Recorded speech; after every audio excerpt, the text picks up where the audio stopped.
take you along with me as I prepare Happy Mail for a pen pal or a pen friend. Basically, I'm just gonna walk you through my whole process. Before we jump right into the video, if you haven't yet, do take the time to click subscribe, turn on notifications, and give this video a thumbs up. So let's get started. So the first step that I do is I gather the stuff that I want to give out to that particular pen pal or pen friend, and I weigh it.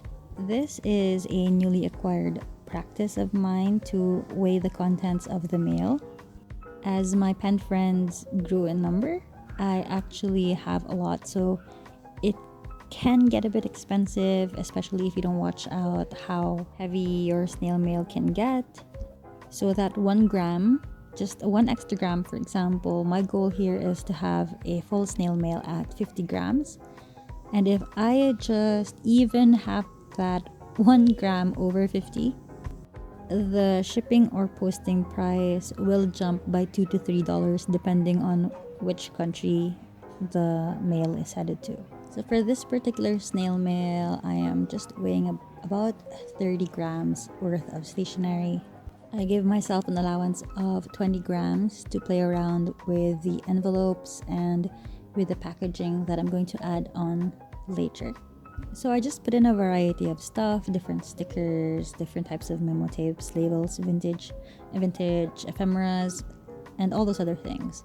But for your reference, because I think variety plays a huge role in making your Happy Mail interesting, I have included this free printable in the description below. You can download it and use it for your next Happy Mail.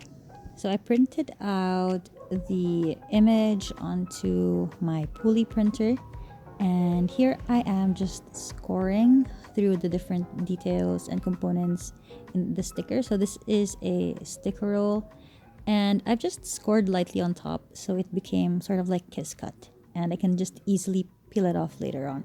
So it's just like a fun little sticker that I can peel off like this, and I can keep track of what other things that I want to put in my mail. So as you can see, I have a bunch of pre-made stuff that is already in this pile.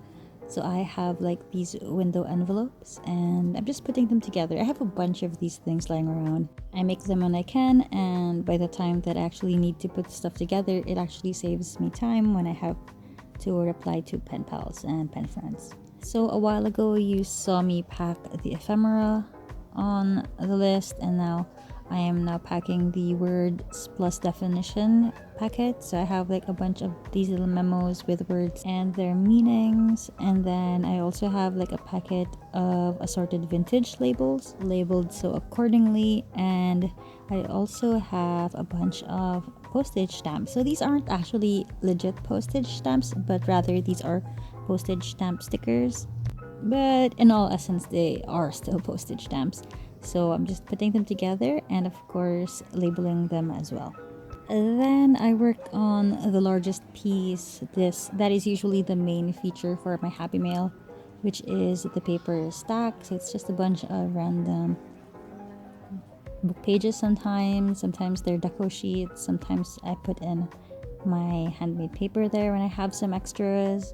Just to let you know, the process can be different every time depending on whatever I'm making for that day or who I'm sending it to. Sometimes it's a different theme, sometimes it's a pen pal folder, but in essence this is like sort of like a checklist thing that I usually include in all of my Happy Mail, in most of my Happy Mail.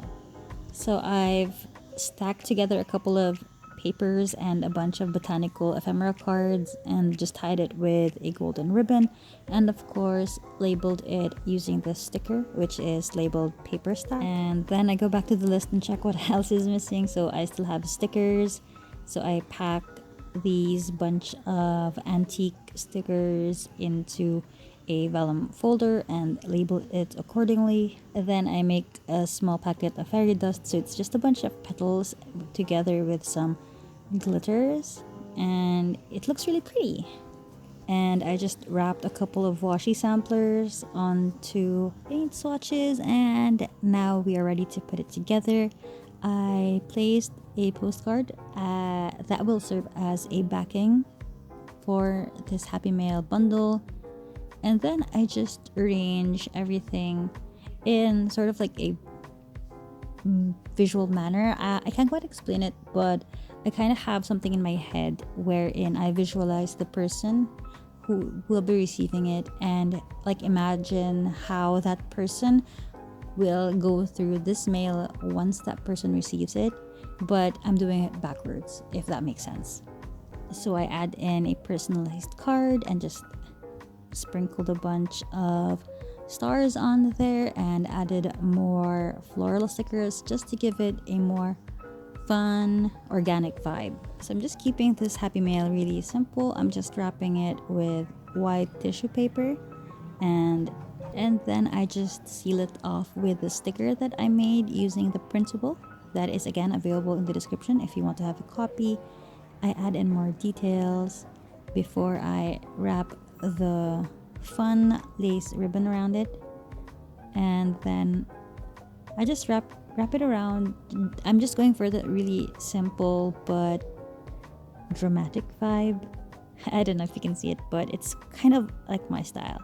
And then I just go through the checklist just to give it like a fun detail. And as you can see, I've added a whole bunch of details to it, like these pearl stickers and this butterfly. And that's pretty much it. I hope you found inspiration in this video. Thank you for watching, and I'll see you in the next one. Take care and keep safe. Bye!